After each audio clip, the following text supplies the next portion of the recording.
Dobrodošli v podkastu Mladost na kmetiji. Lepo pozdravljeni v novi izdaji podcasta Mladost na kmetiji.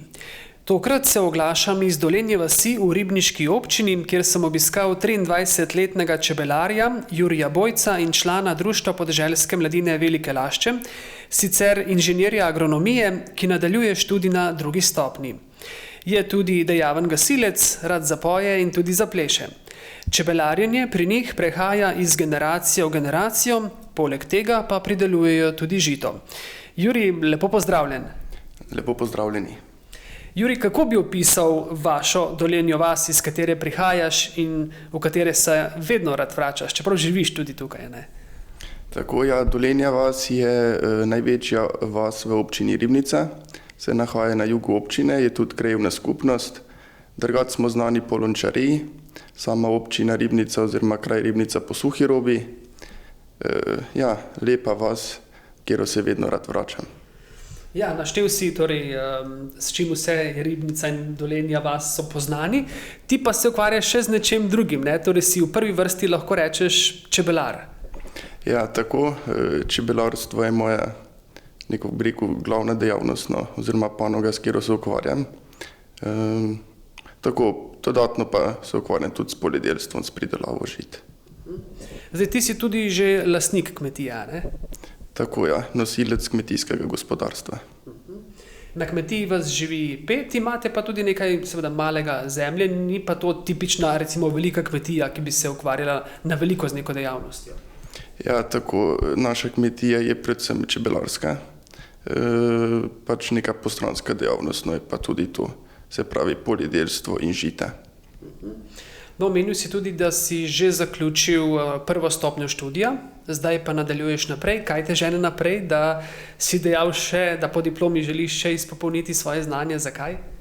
Ja, jaz sem lani diplomiral iz agronomije in takoj oktobra pol šel naprej na drugo stopnjo. Ja, zakaj sem se odločil za to? Ker jaz enostavno menim, da znanje, teoretično in praktično, je treba nekako izpopolnjevati. In nekako gre to z roko v roki skupaj, ne. Zato sem se odločil tudi, da takoj nadaljujem, ker mislim, da če eno leto zgubiš, pa nekako padeš ven, če pa to nadaljuješ, končaš in potem greš naprej. Zakaj bi čakal, če gre, ne? Tako, tudi če ni nobenih težav. Tako. Jurij, omenil si čebele, torej da si res velik ljubitelj čebel in pridelovalec medu. Zdaj, koliko časa pa je že ta dejavnost prisotna na vaši domačiji, na vaši kmetiji? Ja, čebele je pri nas imel prvo praded, že leta 85, potem je to od njega prevzel, oziroma sta šla nekako skupaj v to staroče in potem sem jaz to od njega prevzel leta 2018, ko je on umrl. In kaj pa je tebe pritegnilo k temu, da nadaljuješ, ne? Nekaj najbrž zagotovo je ta tradicija in ta ljubezen, ki so jo prenesli nate, ampak najbrž ima še tudi nek notranji vzgib, da si rekel, ja, pa želim res nadaljevati tudi jaz s tem. Ja, tako, jaz sem bil že od malega povezan s čebelami, že ko sem bil recimo v varstvu pri starih starših, se je vse vrtilo okoli čebel, okoli medu, tako da, ja, sem povezan s čebelami, že takoj od rojstva. Si potem že takoj vedel, katera je kranjska čebela? Tako. Koliko čebeljih družin pa imaš trenutno? Koliko panjev imaš? Ja, trenutno imam 8 čebeljih družin, nekaj osipa letos, no čez zimo sem pač imel neke izgube, ampak jaz verjamem, da bomo z dobro voljo in vsem prišli na tisto neko številko, ki imamo običajno. Koliko medu letno pa tako v povprečju pridelaš, natočiš? Ja, dajmo reči tam od 300 do 400 kilogramov, odvisno od leta in od letine. Katerega medu pa je največ, če govorimo zdaj o vrstah? Ja, pri nas oziroma jaz čebel ne vozim, ne, jaz imam čebele doma in pač med, kjer ga lahko predelam, je bodisi cvetlični, lipov, gozdni, hojev, mogoče, če bi imel srečo, tudi javor.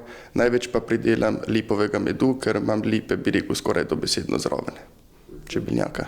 Ja, o tem nasadu bomo tudi še nekaj povedala. No, omenil si tudi, da so se vrste čebel, oziroma da se je stalež nekoliko zmanjšal. Ne? In sicer, kaj je bil vzrok za to, kakšna je bila zima, kakšna je bila, bi rekel, ta prva sezona pred začetkom resnične sezone? Ja, tukaj moramo iti zdaj v lansko leto. Ne? Jaz sem v lanskem letu vse delal preko popravilih, ne? Tako zdravljenje kot potem futranje, ampak dajmo reči, da je bila zima pač mila. Ne? In jaz mislim, da je bila kriva za to zima, ker tudi, ko sem se pogovoril z drugimi čebelarji iz vasi in tudi širše, so prišle izgube tudi še pri komu in mislim, da je bila tukaj problem zima. Premila zima in je pač to, kar je. Ja, to v zadnjih letih je kar problem, ne, da so te premile zime in potem kar en tak hiter, nenaden preskok v nenavadno toplo pomlad. Tako pa tudi zima ni zima v kompletu, ampak se vmes pojavljajo ta topla obdobja in potem mislim, da je tudi vplivalo na to. Ja, dejal si, ne, pred začetkom, ko sva se pogovarjala, da je v bistvu že vse spomladi, oziroma že skoraj po zimi, vse začelo že cveteti, ne, kot praviš, potem pa se zgodi šok. Tako, ja. Vsaj tukaj v naših koncih, je takoj po koncu zime, v začetku pomladi bil ta preskok dobesedno na 30 stopinj čez noč. To moje sadno drevje tukaj na domačiji je dobesedno bumne, zacvetelo vse. Razvoj čebel je bil nenaden, hiter in bi rekel čez noč. Potem pa je prišlo to hladno deževno obdobje, ko enostavno paše ni bilo več nikjer in je bilo potrebno se prav s dokrmljevanjem in skrbijo za čebele ohranjati to, bi rekel, kondicijo oziroma stanje čebelje družine. Ja, potem tudi, kot si že omenil, ja, to deževje je tudi mraz, ne, tudi v vaših koncih zapadel sneg konec aprila. Ja, tudi pri nas je bil sneg, sicer se dolgo ni obdržal, ampak ja, zima je še enkrat pokazala zobe. Kaj pa potem, ne, v nadaljevanju sezone, kaj pa je potem poleti ali pa ta čas, v katerem smo zdaj, kaj pa je zdaj največja nevarnost za čebele? Ja, zdaj bi rekel, nevarnosti nekaj neposredne ni. Ta dež, ki je sicer ni intenziven, ampak so bolj v obliki ploh in neviht, ne predstavlja take nevarnosti. Kaj bo pa pokazalo naprej pozna pomlad in poletje, bomo pa videli. Ja, prej si omenil tudi, ne, da je bilo treba čebele dokrmiti oziroma jim dodajati hrano. Kako, na kakšen način pa to pravzaprav poteka?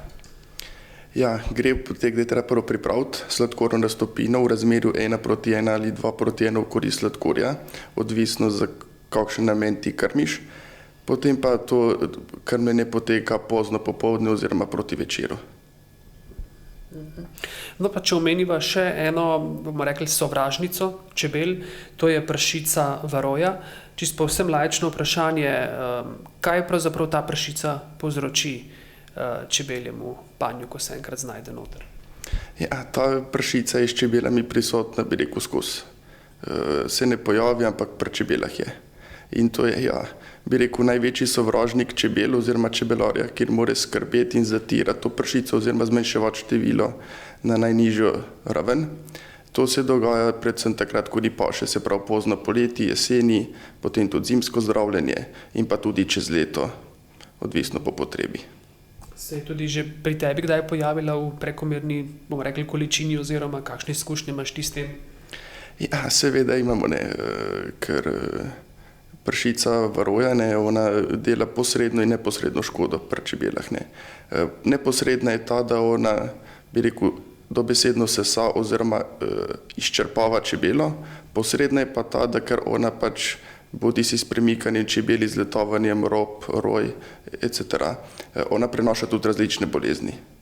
Tako da moramo skrbeti, no, oziroma se moramo nekako z njo boriti, bi rekel, celo leto. Celo leto paziti, da ni prevelike škode. Tako, tako. Pa če greva zdaj še morda nekoliko nazaj v otroštvo in tvoje spomine, ne, kako si razvila ta tvoja ljubezen do čebel, seveda se postavi logično vprašanje, da če je človek v bližini čebel, ga lahko čebela tudi piči. Me zanima, kakšne izkušnje imaš pa s tem? So te kdaj čebele domače popikale? Ja, jaz se včasih hecam, pa pravim, da smo dobri prijatelji in da se ne pikamo, če ne pride do izrednega dogodka. Ne. Ampak ja, seveda, čebele te enostavno popikajo, to pa še zraven in temu pač se ne moreš izogniti. Ja, če si pa alergičen na čebele, tako kot sem tudi jaz, je pa to potem še ena velika nevarnost in je treba še bolj biti pozoren na to. Ravno to je zanimivo, ne? Da si alergičen na čebelji pik, kako pa se potem poskušaš zavarovati pred tem? Ja, s čebelarsko obleko, s pazljivim delom, pa seveda set za prvo pomoč ob tem piku mora biti seveda vedno zraven. Pa ni bilo kdaj tako, da bi bilo hudo, da bi moral iti zaradi tega v bolnišnico ali pač? Ja, jaz, ko sem začel s čebelarjenjem, nisem imel nobene težave na čebelji pik, ne. Jaz sem zdržal več 10 pikov, tudi lahko ni bilo nobenih težav, ne. Potem se je pa to enkrat pojavilo, bi rekel, kar čez noč, in sem mogel večkrat tudi obiskati urgenco. V bistvu je šlo skoraj že na sekunde, bi rekel, tisti, ki so bili takrat zraven, to vejo. Potem sem začel imunoterapijo, zdaj že 3 leta hodim na to in se stanje počasi in vztrajno izboljšuje. Torej se zdaj še bolj varnega počutiš, ne? Tako, tukaj je delo s čebelami še bolj sproščeno. No pa poleg medu prideluješ še kaj iz medu? Aha, ja. Ja, medico, pridelava, bi rekel, da ni vse samo za nažlic, ampak da je nekaj tudi za kozorček in za grlo. Tako, ja. V različnih agregatnih stanjih. Tako. Zdaj, ko govorimo o vašem medu, vemo, da med je zelo zaželena dobrina tudi v Sloveniji. Lahko iz tega sklepamo, da gre tudi tvoj med za med? Ja, seveda, vsak med gre za med in vsako to pravi, bi rekel se kar laže, no, ker če je med dober, kakovosten in če to ljudje prepoznajo, mislim, da gre vsak med za med. Tudi moj med gre za med. Kateri pa tvoj najljubši osebno? Katera vrsta medu? Jaz pa definitivno moj med, ne. Zdaj, katera vrsta pa ni pomembna. Ni pomembna. Na katerega si pa najbolj ponosen, ker verjamem, da tudi ga daješ v različna ocenjevanja in tako naprej. Kater pa je tvoj, na katerega si pa najbolj ponosen, pa si rečeš, tam je pa res uspel? Ja, uspel mi je pa hojev med iz leta 2021. Ta med mi je dal tudi odskočno desko, da sem pristal v SMG-ju, Slovenski med zaščiteno geografsko označbo. Na pobudo terenskega svetovalca sem prešel pol to shemo. Ta med sem pa točil v juniju, kar je skoraj nenavadno, no, ker ponavadi tam na naših koncih hoja ponavadi medi konc poletja. Ja, takrat pa sem točil to hojo, ko še marsikakšen čebelar v Dolini vasi vaga je kar nekaj stole na mestu. Jaz sem pa že točil ta med, na katerega sem res zelo ponosen. Ja, se mi zdi, da tudi sicer je hoja zelo priljubljena vrsta medu, a ne? Ja, je in tudi če gledaš po ceniku, je ena izmed dražjih. In kaj je takega v tej vrsti medu? Kaj praviš? Kaj pa vem, jaz bi bolj rekel, da je bolj cenjen zato, ker je pač odvisen od večjih dejavnikov, tako od pršice oziroma od različnih teh kaparjev in tako, pa tudi od vremena. Se pravi vlaga, temperatura, pa tudi lokacija hojevih sestojev mora biti blizu čebel. Mogoče tudi, ker je bolj redko, ker ga je morda manj, ali to ne igra nobene vloge? Če je nekega medu več ali manj? Ni nujno. Hočem reči, da je količinsko ni tako morda kot cvetlični ali gozdni in podobno. Ne, če imaš hojev sestoj blizu in če tam medi, so lahko tudi količine precej visoke. Jurij, ko govorimo o čebelarstvu, vemo, da ima to dolgo tradicijo v Sloveniji, nenazadnje je 20. maj, prav na pobudo Slovenije postal svetovni dan čebel. Imaš kakšnega vzornika na tem področju oziroma zakaj misliš, da imamo Slovenci tako radi čebele? No, in ko govorim o vzornikih, vem, ti si se navduševal pri pradedu pa dedu, ne? Ampak tako vseeno, ko pogledaš na to dolgoletno tradicijo, kaj praviš o tem? Ja, v Sloveniji je čebelarstvo, kar se tiče zakoreninjeno zelo. Zakaj? Zato, ker ima to dolgo tradicijo. In to tradicijo ima, bi rekel, že več stoletij. Že recimo, če pogledamo velike slovenske ljudi, ki so povezani s čebelarstvom, Anton Janša, prvi učitelj čebelarstva na Dunaju, je živel že v 18. stoletju. Ne. Rodil se je tudi 20. maja, zato je to 20. maj svetovni dan čebel. Potem imamo tudi Antona Žnidaršiča, ki je izdelal slovenski panj, AŽ panj, s katerim tudi jaz čebelarim. Potem imamo nenazadnje tudi predsednika Čebelarske zveze Slovenije, Boštjana Noča, ki je zdaj tudi predsednik Evropske čebelarske zveze. Imamo tudi slovenski čebeljak, značilno obliko in pa vse to mislim, da je povezano s tem, da imamo Slovenci radi čebele. No, omenil si že, da imate velik nasad različnih dreves doma, da čebel nikamor ne voziš na pašo in me zanima, katere vse vrste dreves imate tu v okolici domačije. Ja, precej sadnega dreva, največ jablan, hrušk, sliv in češenj. In kdaj je največji vrvež čebeljih zvokov? Ja, ravno spomladi in to je res pravi užitek, ko enostavno kamor se ozreš, je vse belo, vse cveti in vse brenčijo čebel. No, omenil pa si že na začetku, da ste tudi poljedelska kmetija, poljedelska domačija in da pridelujete tudi nekatere vrst žit. Zdaj, katere pa so najbolj zastopane na vaši kmetiji? Ja, pridelujem, bi rekel, 4 vrste žit, oziroma piro, kamut, ajdo in pa koruzo. Vse to tudi predelam in zmeljem v moko doma in potem prodajam na tržnici v Ribnici. In je tudi najbrž povpraševanje po teh izdelkih tudi kar precejšnje. Seveda, predvsem tisti, ki si želijo domače, lokalno pridelane hrane, tudi tisti, ki recimo glutena ne smejo uživati, zelo posegajo po ajdi in pa po koruzi in pa tudi po piri in po kamutu, seveda. Vsi tisti, ki radi pečejo kruh in domače pekovske izdelke. Morda malo lahko pišeš kamut, morda ni tako dobro poznan kot, ne vem, ajda, pira, sploh pa koruza, no? Ja, kamut oziroma pšenica horosan je, bi rekel, ena stara sorta oziroma stara vrsta pšenice, ki je v Sloveniji, bi rekel, bolj malo zastopana, tudi bolj malo poznana, ampak tisti, ki jo pa poznajo, pa zelo prisegajo in posegajo po njej. Povej mi, da, kot smo omenili na začetku, da si diplomiran agronom in nadaljuješ izobraževanje. Kakšne želje in cilje pa imaš? Si želiš ostati doma na kmetiji, se posvetiti povsem čebelarstvu ali čisto kaj tretjega? Vrat imaš namreč kar nekaj neodprtih. Ja, res je, prvo si želim končati študij, potem pa si puščam popolnoma odprta vrata in bom videl, kam me bo pot zanesla. Ne želim se omejevati z ničemer, pač mislim, da karkoli bom počel s srcem, definitivno pa želim ostati povezan s čebelami. No, zdaj pa, če se malce podavaš še v te vse dodatne dejavnosti in aktivnosti, ki jih opravljaš, in teh ni malo, ne, da bodo naši poslušalke in poslušalci slišali, da nisi samo čebelar in agronom, ampak počneš še marsikaj drugega. Si član tudi Društva podeželske mladine Velike Lašče. Kaj ti je tako všeč pri tej druščini podeželske mladine? Kdaj si pravzaprav se včlanil njihove vrste in kaj vse počnete?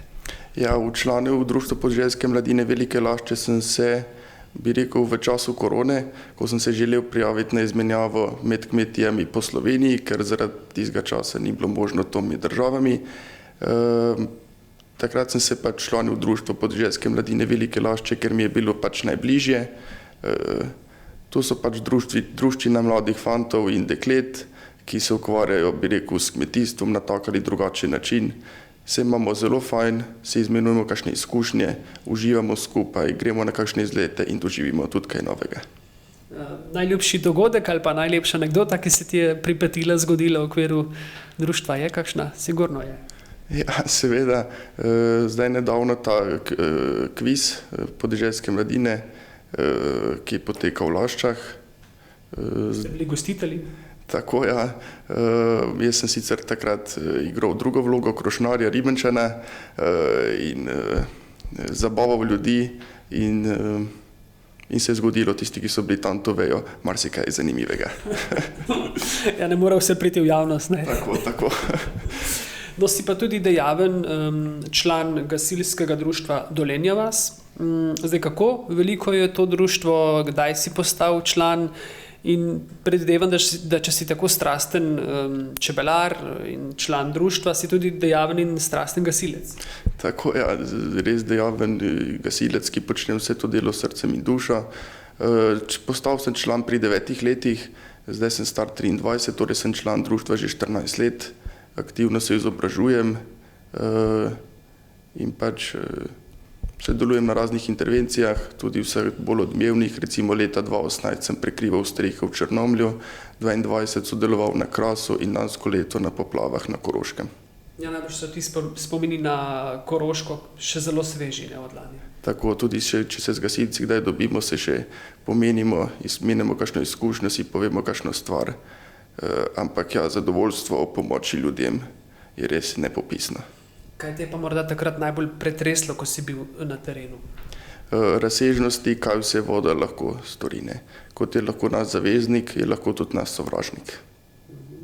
Zdaj, vaše društvo PGD Dolenja vas ima pa tudi že kar čestitljivo obletnico in sicer ste pred 2 letoma praznovali že 150 let. Tako, ja, če se še navežem naprej na zgodovino čebelarstva, je Boštjan Noč pred dnevi na dan svetega Florjana 4. maja povedal, da smo Slovenci nekako narod gasilcev in čebelarjev, zato ker imamo to dolgo tradicijo, ne. Naše društvo PGD Dolenja vas je res praznovalo 150 let, je najstarejše vaško društvo in eno starejših gasilskih društev v Sloveniji. Zdaj, ti imaš pa že prav eno posebno funkcijo, ne, tudi v društvu, in sicer si šofer gasilskega kamiona. Tako, ja, opravljam funkcijo glavnega strojnika in prvega šoferja novega gasilskega vozila, ki je star 2 leti. Torej dobili ob obletnici. Tako, tako. Si moral za to narediti kakšen poseben izpit, preizkus, test, da si šofer gasilskega kamiona?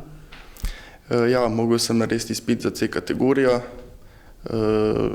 kode posebne nisem rabil delati, zato ker gre za vožnjo gasilskega vozila, sem pa moral narediti interni preizkus in moje tovariše gasilce peljati kakšen krog.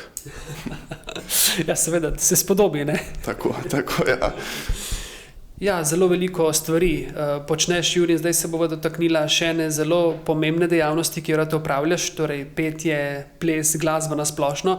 Zdaj, včasih si pel v cerkvenem pevskem zboru, zdaj pa si član moškega pevskega zbora Lončar, v katerem vas je 8 pevcev.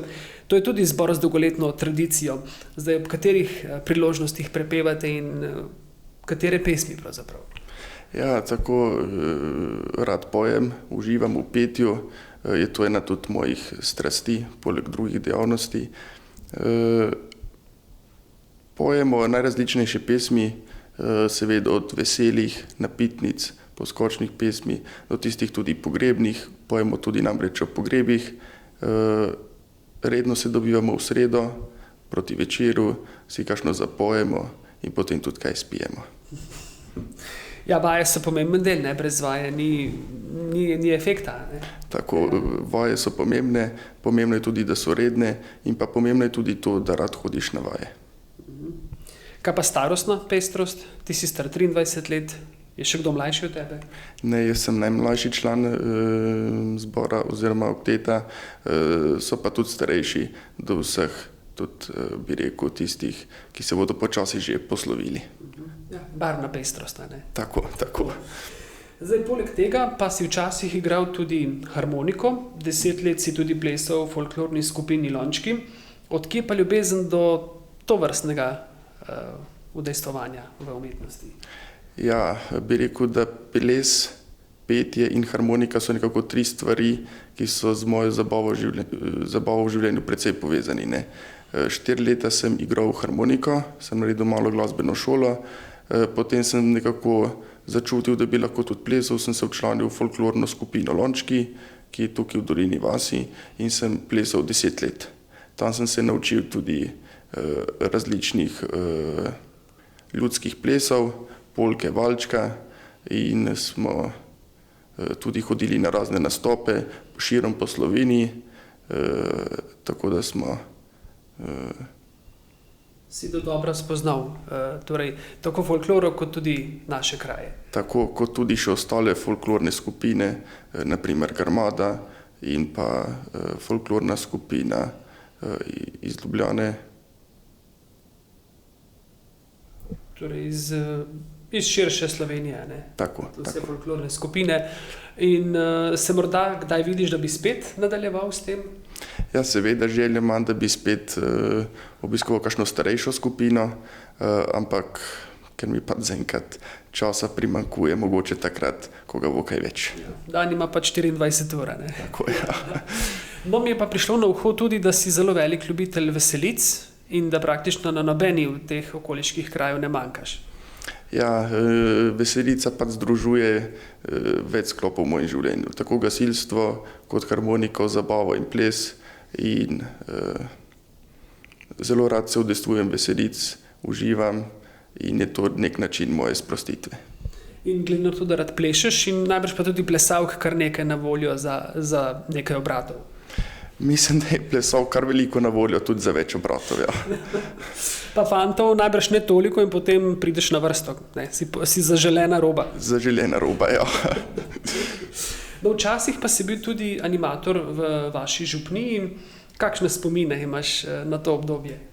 Ja, imam precej lepe spomine. Zmeraj sem kot otrok oziroma kot član oratorija sem se vedno rad in vsako leto odzval. Potem, ko sem bil pač malce starejši, ko sem končal z veroukom v 9. razredu, sem bil tudi prvo leto animator. Potem je za nekaj let oratorij v Dolenji vasi zamrl, sem bil 1 leto animator v Ribnici. Drugače pa imam na to res lepe spomine, na neko druženje. Tako. Ja, Jurij, počasi se približujeva zaključku najinega pogovora, zato bi ti zastavil takih 5 kratkih vprašanj in te prosim, če tudi na kratko odgovoriš oziroma na kratko dopolniš to, kar ti bom zastavil.